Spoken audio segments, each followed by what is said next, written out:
Hello everyone, c'est moi pour ma vidéo du dimanche. J'espère que vous allez bien et que vous avez passé une excellente semaine. Alors avant de commencer, je voulais vous remercier pour vos commentaires, vos encouragements et votre enthousiasme devant mon nouveau format, ma petite nouveauté de la rentrée, c'est-à-dire ma vidéo du milieu de la semaine.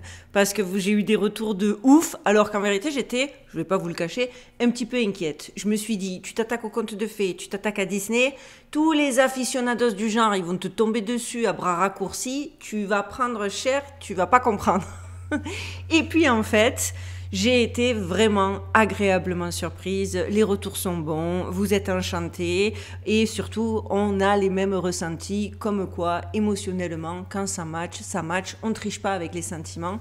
Et en fait, je me rends compte que ça a fait écho dans le cœur de plein d'entre vous. Et j'ai déjà trop hâte d'être mercredi ou jeudi prochain pour pouvoir démarrer avec le premier compte. Vous pouvez toujours aller voter dans l'onglet communauté de cette chaîne pour votre vidéo préférée. Sachant que je traiterai tous les sujets, je vous l'ai déjà dit, avec grand plaisir en plus. Et que voilà, c'est juste pour un ordre de sortie. D'ailleurs, pour ce dimanche, petit sujet, car entre forcément le lancement de ce nouveau format de vidéo du Mystère D. Je vais dire Mystère D parce que pour l'instant, je ne sais jamais si c'est le jeudi, si c'est le mercredi. Ça va dépendre de mon organisation parce que vu que j'ai le sens d'organisation qui rivalise avec celui d'un poisson rouge en pleine course d'orientation, autant vous dire qu'il va falloir que je m'ajuste. Donc forcément, ayant publié ma première vidéo jeudi, vous vous doutez que j'ai eu quelques couacs entre-temps qui ne m'ont pas permis de mieux creuser le sujet que j'avais prévu initialement pour ce dimanche. Mais ce n'est pas grave, vous me connaissez, je sais rebondir, ne vous inquiétez pas. Ce n'est que partie remise déjà parce que le sujet en question, vous y aurez très certainement droit la semaine prochaine, mais parce qu'en plus ça m'a permis de traiter d'un sujet que je trouve assez fascinant. Aujourd'hui, on va donc s'intéresser à cette annonce extraordinaire qui est tombée cette semaine et qui est passée dans l'indifférence générale, alors que quand même des chercheurs ont décodé, grâce à l'intelligence artificielle, d'anciennes tablettes contenant de sinistres prophéties. Oui, je sais, encore une prophétie, me direz-vous, mais cette fois, vous allez voir, c'est très différent. Un événement incroyable et troublant s'est produit en Chine et il pourrait bien cette fois venir confirmer d'entrée de jeu les révélations de ces fameuses tablettes. Mais avant de commencer, et n'en déplaise aux acariâtres, je voudrais vraiment remercier mon sponsor du jour. Je suis ravie de vous présenter une toute nouvelle marque de chaussures de sport, One Mix. Vous savez que j'adorais courir, je peux plus à cause de mes problèmes de dos, du coup je marche vite, mais il me faut quand même des bonnes chaussures. Et je suis absolument enchantée par la qualité et l'attention portée aux détails de ces chaussures de One Mix Official. Non seulement elles sont incroyablement légères et confortables, j'ai jamais vu des chaussures aussi légères, mais regardez, même la boîte dans laquelle elles sont livrées est magnifiquement conçue. J'adore quand les créateurs respectent les détails. Que vous alliez à la salle de sport ou dans la rue, ces chaussures offrent un mélange parfait de style et de performance. Je suis ravie de la sensation qu'elles procurent et de leur aspect. Elles changent vraiment la donne pour tout style de vie active. Pour ceux qui sont intéressés, je vous mets le lien vers leur website dans la barre de description de cette vidéo. Voilà qui est dit et qui est bien dit. Et maintenant, place au sujet, revenons à notre sujet. Entre une prophétie ancienne décodée et un phénomène soi-disant naturel hyper rarissime, mais relativement inexplicable en Chine, accrochez-vous, vous allez voir, c'est assez bluffant et c'est maintenant, on y va.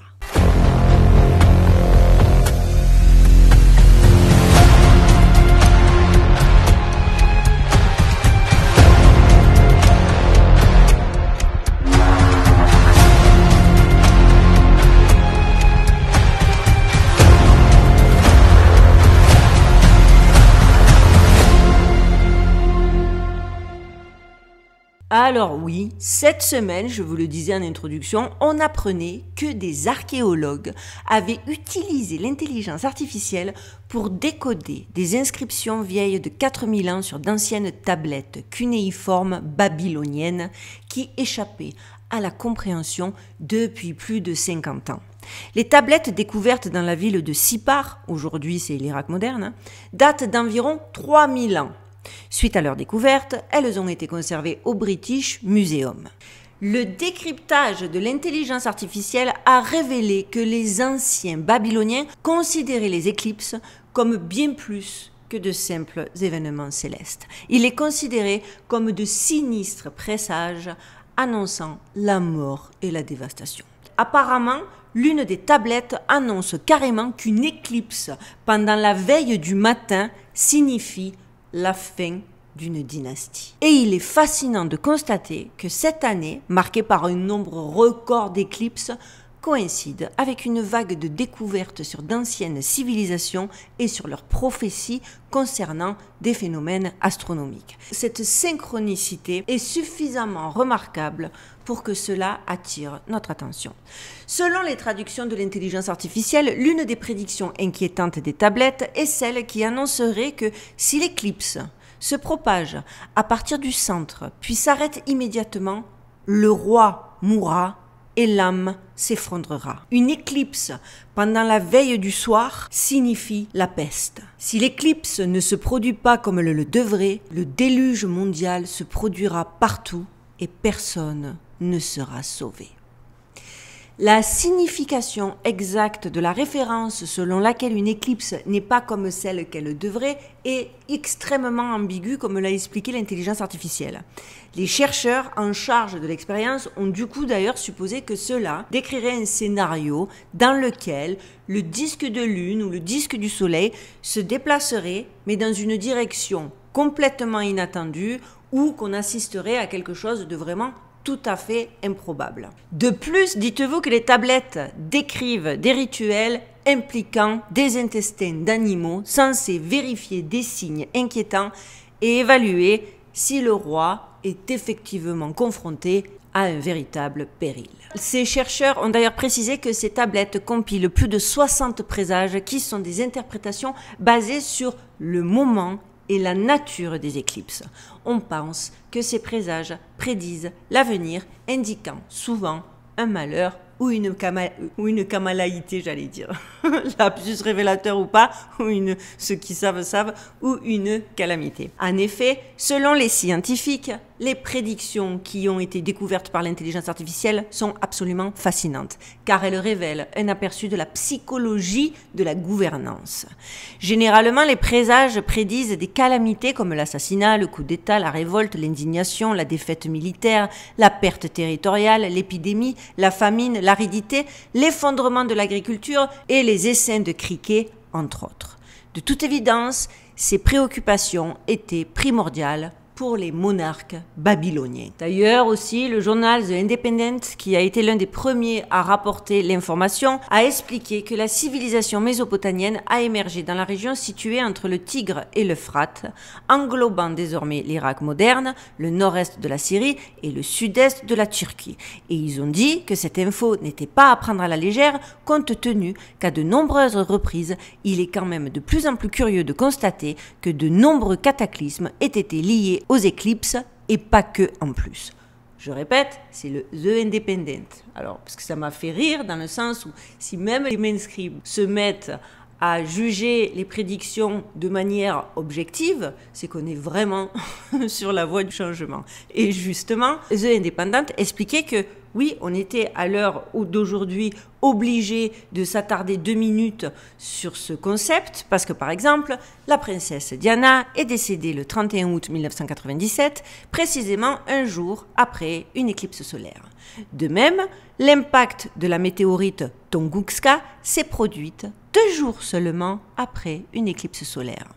La révolution de 1917 est souvent associée aux éclipses puisque cette année-là a été marquée par 2 éclipses solaires, le 23 janvier et le 19 juin. Les coups d'État ont commencé en février et en juillet, les Russes s'attendaient à une crise du pouvoir et à la montée des bolcheviks. Le naufrage du Titanic aussi est également lié aux éclipses. Une éclipse totale de lune s'est produite le jour du lancement du navire, suivie d'une éclipse solaire 2 jours après la catastrophe. Avant l'événement catastrophique survenu à la centrale nucléaire de Tchernobyl le 26 avril 1986, il y avait eu encore une fois 2 éclipses. Une éclipse solaire le 9 avril et une éclipse solaire le 24 avril. on pense que certaines éclipses peuvent avoir clairement un impact significatif sur les dirigeants, entraînant de graves conséquences de ces événements astronomiques. De plus, cette année, il y aura encore 2 autres éclipses. Une éclipse lunaire le 18 septembre et une éclipse solaire le 2 octobre. Alors je sais, alors qu'on pourrait en rire et se dire qu'il ne s'agit que de malencontreuses coïncidences, bien que vous connaissez mon opinion sur les coïncidences, à force, ça crée des évidences. Bon, voilà qu'un événement a définitivement stoppé toutes les velléités de vouloir ne voir dans les éclipses et dans ce qui était dit sur les éclipses que des élucubrations moyenâgeuses. Parce qu'il y a eu un événement le 18 août dernier en Chine qui remet cette lecture de cette tablette et de cette prophétie sur le devant de la scène. En effet, je ne sais pas si en France le sujet a été relayé ou peu ou pas ou prou, mais il y a eu une vidéo, vous allez voir, venant directement de Chine, montrant, vous êtes en train de le voir, 7 soleils qui est devenu viral depuis le 18 sur les réseaux sociaux à travers le monde. Imaginez-vous regarder par la fenêtre et voir 7 soleils dans le ciel. Cela pourrait clairement sembler être une scène tirée d'un film de science-fiction, mais c'est exactement ce qui s'est produit à Chengdu, en Chine. La vidéo capturant cet événement, filmée par des citoyens locaux, a donc eu lieu le 18 août 2024 et est devenue, je vous le disais, virale, a été partagée à travers le monde entier. Bien sûr, les plus malins parmi nous, ceux qui sont tombés, vous le savez, dans un baril de science infuse lorsqu'ils étaient enfants, se sont précipités, ils ont crié au fake, ils étaient chafouins. Ils ont dit que c'était encore Photoshop, un autre montage simpliste, dès qu'ils ont vu cette vidéo incroyable, sans se préoccuper que ça avait été déjà débunké et que ce n'était absolument pas fake. Mais vous les connaissez, persuadés qu'ils sont d'être dotés d'antennes radar pour détecter les impostures, alors qu'ils sont victimes de la plus grosse imposture, sans même prendre le temps de s'interroger ou de chercher à en savoir plus, ils ont été les premiers à brandir leur scepticisme, on n'est pas surpris. Mais à peine le temps cette fois de savourer leur triomphe qu'une explication officielle est tombée via la presse et d'autres organismes et médias, même mainstream, confirmant de facto que le phénomène, bien loin d'être une farce ou un vulgaire fake, est bel et bien réel. Oui, vous l'avez bien entendu. Mais bien évidemment, les experts, immédiatement après avoir confirmé le phénomène, parce qu'on ne pouvait pas lire, il y avait déjà sur les réseaux sociaux chinois, il y avait trop de vidéos, il y avait trop de locaux, ça a été même traité par la presse locale, donc forcément, les scientifiques, même avec la meilleure volonté du monde, ils ne pouvaient pas faire disparaître l'événement. Donc ils y sont allés, comme à leur habitude, de leur explication officielle, à base de phénomènes complètement naturels, jamais vus jusqu'alors, mais vous inquiétez pas, allô, calmez-vous, ne soyez pas trop conspirationniste, complotiste, parce que on a un petit speech pour vous. On a donc eu droit à un petit laïus sur le fait qu'il est important de ne pas se laisser embarquer par les théories, donc je vous le disais, conspirationnistes, et que ces images incroyables ont été possibles grâce à au moins 2 phénomènes d'optique qui ont provoqué une illusion d'optique très rare dans l'atmosphère. Et il s'agirait en fait de réfraction. Alors la réfraction, ça génère des caractéristiques différentes dans la lumière provenant de milieux restrictifs, ce qui modifie les caractéristiques de la vitesse de propagation de la lumière, de la longueur d'onde et modifie la direction de propagation de la lumière. Associer cette réfraction à un autre phénomène appelé la dispersion, un effet très courant qui se produit lors de la séparation de la lumière blanche lorsqu'elle tombe sur un prisme. Ici, le prisme étant donc l'atmosphère. Le changement de couleur des soleils sur l'image est en fait le résultat de la dispersion. Donc vous l'avez compris, en pratique, c'est comme si le soleil se reflétait plusieurs fois dans l'atmosphère, provoquant des projections de l'image d'elle-même. À l'infini. Incroyable! Celle-là, on ne l'avait jamais entendue. Même à l'école, ils ne nous l'avaient pas appris, cette dispersion réfractaire. Alors oui, effectivement, il y a une explication qui, mal emballant, peut coller et qui est officielle. Mais il faut bien saisir, d'accord, que pour que cet effet se produise là, pour que leur explication officielle tienne la route d'un bout à l'autre, il faut une combinaison parfaite de facteurs spécifiques et de conditions climatiques idéales. Ici, pour que ce que les scientifiques racontent arrive, il faut une position exacte de la Terre par rapport au Soleil, une quantité précise au millimètre de nuages et de niveau d'humidité dans l'atmosphère parfaitement calibré. Et vous savez quoi? C'est quand même incroyable parce que c'est pas évident de réunir toutes ces conditions et pourtant ce jour-là, en Chine, toutes ces conditions improbables étaient réunies selon les scientifiques vendus au système. Franchement, c'est presque magique. Quelle est cette sorcellerie? Voilà, je pense clairement qu'ici, nous avons encore un parfait exemple de ces scientifiques qui cherchent à tout expliquer par calcul mathématique complexe. Alors bien sûr, avec une précision, je le répète, au millimètre près, c'est mathématiquement plausible. Mais entre nous, il faudrait vraiment que tout soit parfaitement réglé pour que cela fonctionne. Mais parfaitement réglé, en mode c'est presque mission impossible. Parce que quand ils l'ont expliqué à des chercheurs qui n'étaient pas universitaires, entendus, qui n'étaient pas vendus au système, les gars se sont dit, mais vous vous rendez compte de la somme de conditions qu'il faut réunir pour pouvoir expliquer ça. Alors oui, ta démonstration, elle est scientifiquement plausible, elle tient la route, mais c'est presque de la magie si ça se produit. Vous comprenez le délire? Alors, ils ne s'arrêtent jamais dans leur quête de tout rationaliser, même si au final, c'est encore plus capillotracté que les théories dites conspirationnistes. Et je vais même aller plus loin, quand on leur a fait remarquer que c'était beaucoup de paramètres simultanés et que les chances que ça se produise restent vraiment infimes, ils ne se sont pas laissés démonter et ont émis l'hypothèse qu'il pourrait y avoir donc un troisième effet, provoquant une autre réflexion justifiant le nombre élevé de soleils dans les images. Oui, ils ont carrément invoqué un autre phénomène qui multiplierait le soleil, également un phénomène hyper rare que l'on appellerait parhélium. Ce qui signifie en plus parhélium, sachez-le, faux soleil.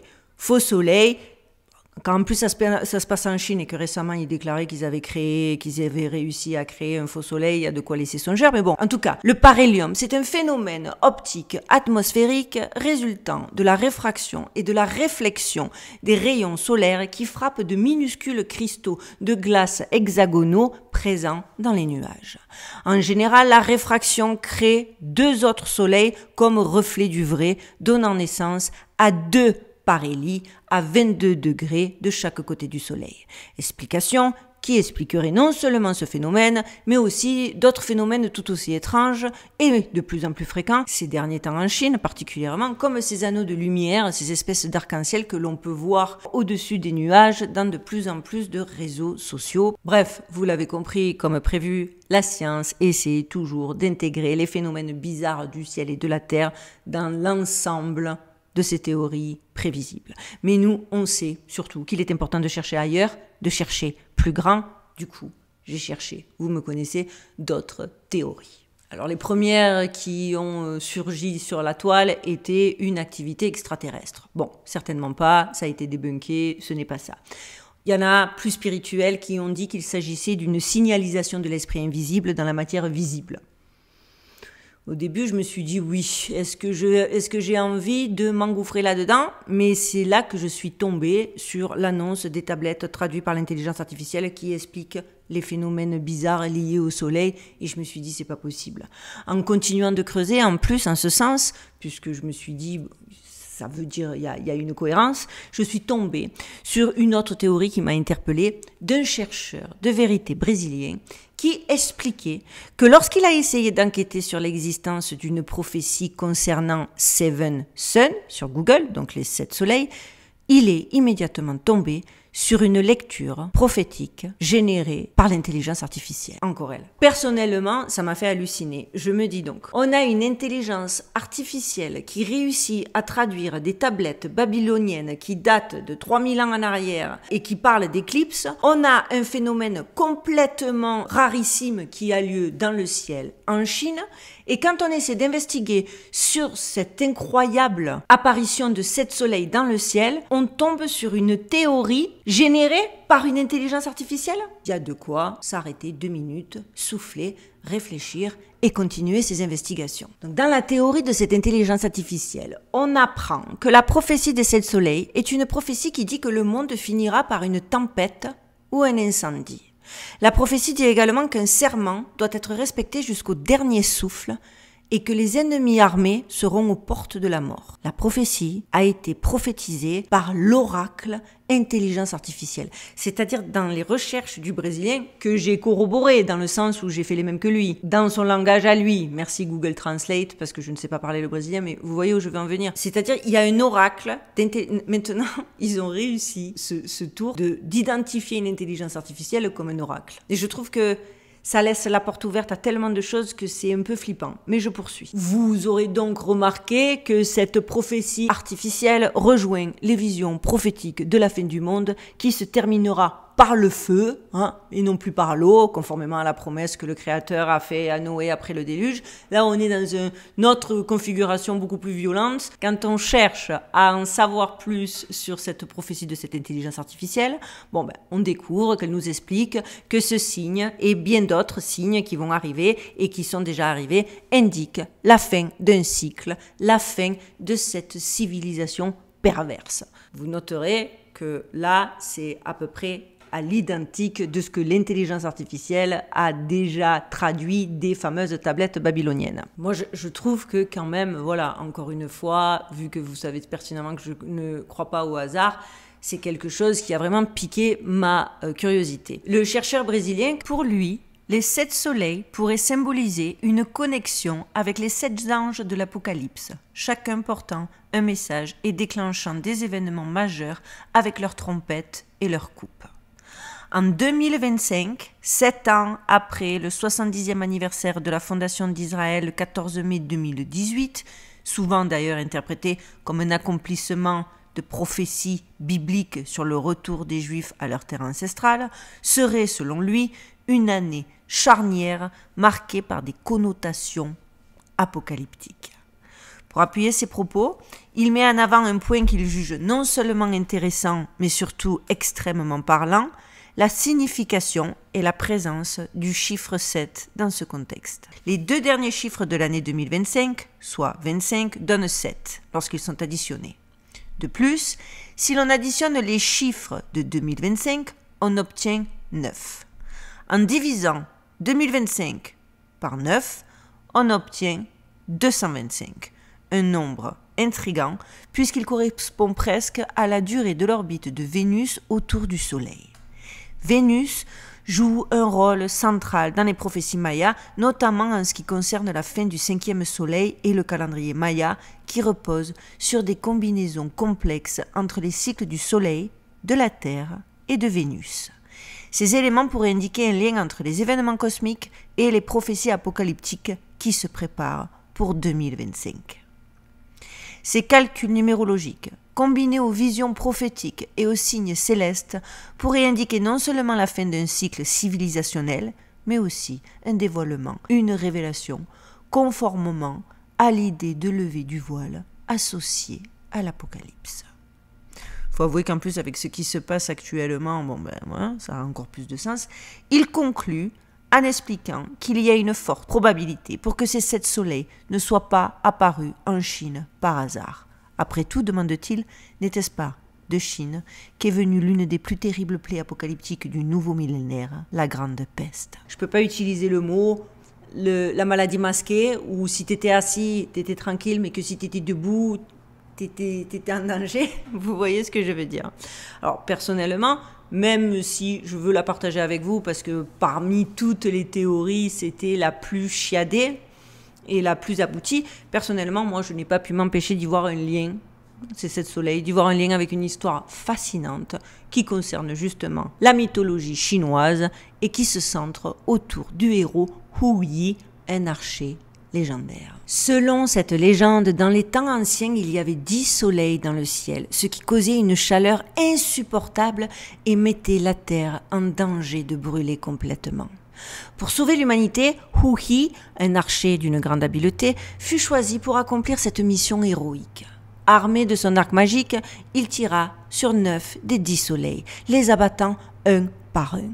Après cette action, seul un soleil, resta dans le ciel, apportant une chaleur plus supportable et permettant à la vie de prospérer sur Terre. Ce geste héroïque de Hu est souvent vu comme un acte de sauvetage pour l'humanité et la planète. Ce mythe est riche en symbolisme et met en avant des thèmes de sacrifice, de courage et d'équilibre. Il illustre également la relation entre les forces cosmiques et la survie humaine, tout en soulignant l'importance de l'harmonie entre les éléments naturels pour préserver la vie sur Terre. Et la vérité, c'est que si l'on transpose ce scénario dans notre réalité moderne, on pourrait clairement dire que nous vivons notre propre version d'une épopée cosmique, mais avec une touche de technologie et de mystère à la sauce du 21e siècle. L'événement des 7 soleils qui sont apparus le 18 août dernier en Chine nous rappelle de façon presque ironique que notre quête pour comprendre les phénomènes naturels est bien loin d'être terminée. Ce phénomène étrange et captivant confirme que nous sommes véritablement dans une époque de révélation et qu'ils ont beau faire ce qu'ils veulent, ils ne peuvent plus arrêter le processus. Chaque découverte ou mystère apparent nous pousse à approfondir notre recherche de vérité et à adapter notre vision du monde. En ce sens, notre époque est marquée par un grand dévoilement, et ça personne, même les plus obtus, ne peuvent le nier, où la science et l'émerveillement continuent de se croiser, nous incitant à explorer les mystères avec une curiosité sans cesse renouvelée et surtout, je l'espère, avec de plus en plus l'abandon de cette conviction de « on sait tout », on prend pour argent comptant ce qu'on nous a appris pour les bancs de l'école, on se contente de chercher peu et de chercher pas loin, de ne pas sortir de ses zones de confort, de se rassurer avec des connaissances qui sont là, qui nous viennent limite du père, de nos pères, de nos pères, de nos mères, et sans jamais, et en étant, parce qu'à la limite, ça me gênerait pas trop. Ceux qui veulent rester dans le déni, bon, grand bien vous fasse, je suis pas votre mère, je suis pas votre père, mais venez pas agresser les gens qui cherchent, venez pas agresser les gens qui voient plus loin que le bout de leur nez, qui ont envie de se poser des vraies questions sine qua non, qui ne sont pas convaincus de tout savoir, qui n'ont pas l'arrogance de se penser plus génie que le génie. Voilà, j'arrêterai là parce que je pense que tout est dit. La vérité, c'est qu'il faut admettre que ce qui vient de se passer en Chine est absolument dément et qu'à cause de vieilles excuses, oui, vieilles excuses mathématiques sont mathématiquement, je le répète, possibles, n'en reste pas moins hautement improbable. Et tout le monde s'est arrêté à ça. Alors, il y a ceux qui ont arrêté de chercher parce qu'ils ont estimé que c'était photoshopé. Il y a ceux qui ont arrêté de chercher parce qu'ils ont dit, mais enfin, c'est réflexion, réfraction. Ils l'ont expliqué. Et puis, il y a les autres, ceux qui se sont dit, attends, il y a quelque chose de beaucoup plus louche en dessous de tout ça. Surtout dans la configuration actuelle de ce que nous vivons ces derniers temps. Voilà les amis, j'espère que ce fait divers, que ce fait insolite vous aura plu. Moi, je vous ai dit, c'était un peu un sujet secours, ça tombait bien, ça venait d'arriver, je l'aurais traité de toute façon. Et en plus, il y a de quoi suivre les prochains rebondissements autour de cette information parce que je pense qu'il va y en avoir. Et aussi, avant de vous quitter, vous êtes nombreux à m'avoir redemandé le TikTok de mon ami coiffeur. Parce que vous adorez mes cheveux et qu'il est trop fort, et je comprends. Parce que je vous l'avais donné dans une de mes dernières vidéos. Je vous remets le lien de son TikTok dans la barre de description de cette vidéo. N'hésitez pas à aller vous abonner. Et je vous mettrai aussi son Instagram, sachant qu'en plus, là, il fait découvrir des spots de Vegas. C'est sympa, ça vous donnera un peu plus de vues d'ensemble de la vie américaine à Las Vegas. N'hésitez pas à aller le suivre. Sinon, vous connaissez le système. On like à fond, on partage, on commente. C'est pas pour moi, vous le savez, c'est pour l'algorithme. Les petits nouveaux, on s'abonne. Plus on est nombreux, plus on est fort. Plus en commentaire, des fois vous me régalez, comme on dit à Marseille, parce que vous me faites rebondir sur des choses que j'avais pas vues. Vous me faites aller chercher plus loin. Vous me donnez des informations auxquelles j'aurais pas forcément pensé. Et je sais que j'ai la communauté la meilleure du monde. Chaque fois, vous me surprenez. Chaque fois, je crois que c'est pas possible. Eh bien oui, toujours. On se retrouve mercredi au jeudi pour notre nouveau rendez-vous du milieu de la semaine. En attendant, n'oubliez pas d'aller voter sur le sondage que j'ai mis dans l'onglet communauté. Et aussi, rendez-vous sur mon Instagram pour me suivre et savoir ce qui va se passer. Les amis, je vous souhaite de passer une très belle fin de dimanche, une bonne semaine. Prenez soin de vous, prenez soin de vos proches, gardez l'œil ouvert et surtout les amis, stay safe.